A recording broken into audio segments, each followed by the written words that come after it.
Ibu, bapak, saudari, saudara, rekan-rekan muda, dan adik-adik sekalian, dimanapun kalian berada, bertemu kembali dengan saya Romo Tino SSCC di dalam catatan pesiarah. Iman tanpa perbuatan pada dasarnya adalah mati. Sebagaimana dikatakan di dalam kitab suci, dalam surat dari Rasul Yakobus. Dari sini Anda dan saya serta kita semua diingatkan bahwa beriman tidak melulu soal mengatakan aku percaya, tetapi pada tindakannya kita senantiasa mengamini apa yang kita imani di dalam perbuatan keseharian kita di dalam persiaran hidup. Sebelum kita mendengarkan permenungan dari catatan pesiarah, marilah kita membuat tanda kemenangan Kristus. Dalam nama Bapa dan Putera dan Roh Kudus. Amin. Allah Bapa Maha Pengasih, Engkau senantiasa menyelenggarakan hidup kami agar kami terbebas dari belenggu maut. Semoga kami setia melaksanakan perintah-perintah-Mu untuk mewujudkan kerajaan-Mu di tengah-tengah dunia ini, di setiap langkah dalam menapaki persiaran hidup kami. Demi Kristus Tuhan dan pengantara kami. Amin. Ibu, bapak, saudari, saudara, rekan-rekan muda, dan adik-adik sekalian yang terkasih di dalam Yesus Kristus, dari kesaksian yang dikisahkan di dalam kitab pertama Samuel, kita mendengarkan dan juga membaca perjalanan orang-orang beriman dari bangsa pilihan, di mana mereka mulai mengingat Tuhan ketika mereka mengalami kegagalan, ketika mereka diambang kekalahan dan kehancuran dari orang-orang Filistin yang menyerangnya. Ada mental yang kurang tepat di sana sebagai orang beriman. Ketika mereka tahu bahwa mereka akan kalah, mereka mengambil tabut perjanjian dengan harapan bahwa Allah ada di tengah-tengah mereka. Dengan sorak gembira, mereka menyambut kedatangan tabut perjanjian yang dibawa ke tempat mereka.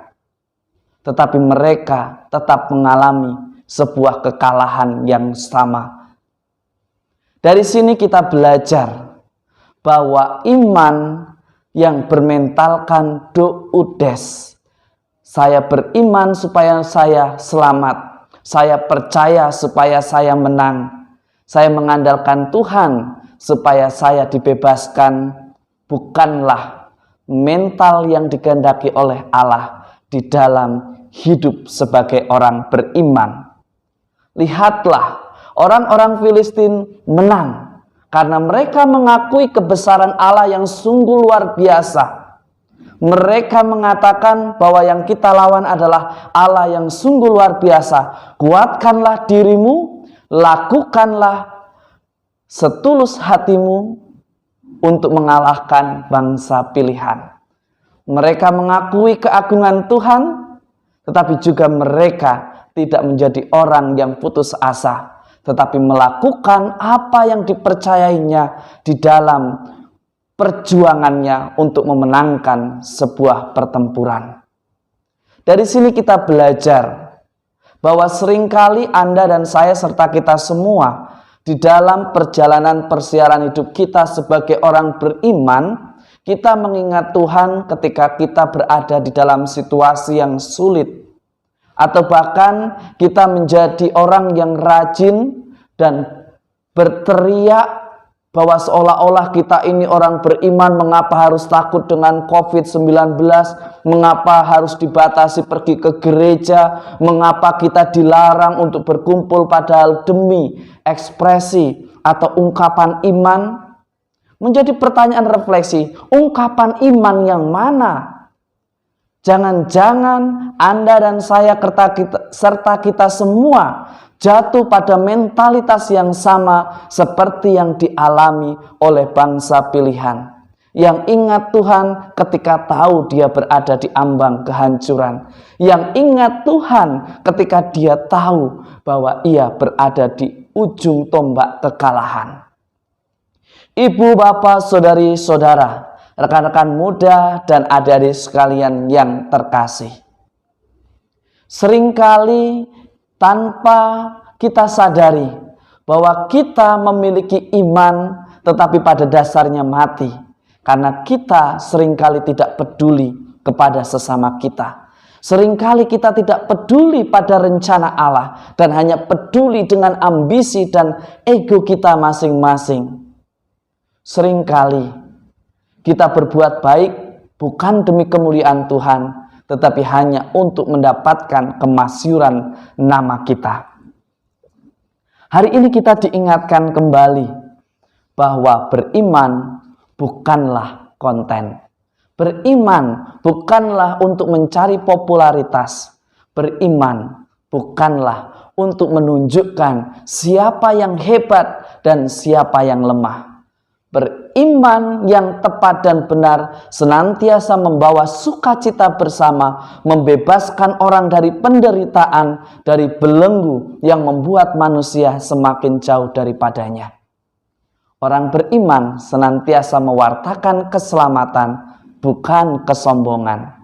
Orang beriman mewartakan sukacita tinggal di dalam Tuhan dan bukan hanya sekedar sebuah kesuksesan, hanya karena sebuah pujian. Di dalam Injil hari ini kita mendengar sebuah kisah sebagaimana dikatakan di dalam Injil suci menurut Markus. Yesus menyembuhkan orang kusta. Ketika Yesus bertanya kepada yang memohon dan ia menjawab, "Kalau engkau mau, engkau dapat mentahirkan aku." Karena digerakkan oleh belas kasih-Nya, Yesus mengatakan dan mengulurkan tangannya dan mengatakan, "Aku mau, jadilah engkau tahir." Iman yang tidak hanya kata-kata tetapi di dalam ketulusan, ada totalitas di sana, ia disembuhkan. Yang menyembuhkan bukan hanya sekedar perkataannya sebagai ungkapan iman, tetapi juga seluruh hidupnya ia serahkan. Meskipun seringkali mukjizat membuat kita sombong rohani, mukjizat yang terjadi di dalam hidup kita seringkali justru membuat kita merasa suci, merasa paling diberkati, merasa bahwa yang lain tidak diberkati karena dosa-dosa mereka yang belum terampuni. Hari ini Yesus mengingatkan Anda dan saya serta kita semua, janganlah menjadi pribadi yang sombong rohani. Janganlah menjadi pribadi yang seolah-olah menjadi tuan atas sesamanya. Ingat, iman tanpa perbuatan pada dasarnya mati. Yang menjadikan kita semakin hidup, semakin kudus, bukan hanya tentang ide-ide idealis tentang cara hidup beriman, tetapi bagaimana kita mempraktekkan apa yang kita imani, apa yang kita percayai dalam kerangka mewartakan kerajaan Allah di dalam kehidupan nyata kita. Itulah bukti nyata bahwa Anda dan saya serta kita semua mau berbela rasa demi keselamatan semuanya. Semoga berkat Tuhan senantiasa melindungi dan memberkati kita, Bapa dan Putera dan Roh Kudus. Amin. Di dalam perjalanan hidup, ketika sesuatu itu tidak tepat seperti yang kita inginkan, jika sesuatu tidak seperti apa yang kita pikirkan, kita mudah curiga. Kita mudah menghakimi, bahkan menuduh bahwa Tuhan tidak memberkati. Tetapi seringkali yang terjadi adalah sebaliknya. Karena kita berpikir menurut kita benar, lalu kita melakukannya tanpa membandingkan apakah yang kita pikirkan adalah kebenaran objektif Ataukah hanya sekedar ambisi untuk tampil beda? Keselamatan bukanlah perkara tampil beda, tetapi sebuah proses yang tidak hanya dipercayai, tetapi dihidupi, dilaksanakan, dan semata-mata untuk kemuliaan Tuhan. Selamat beraktivitas, Tuhan memberkati. Amin.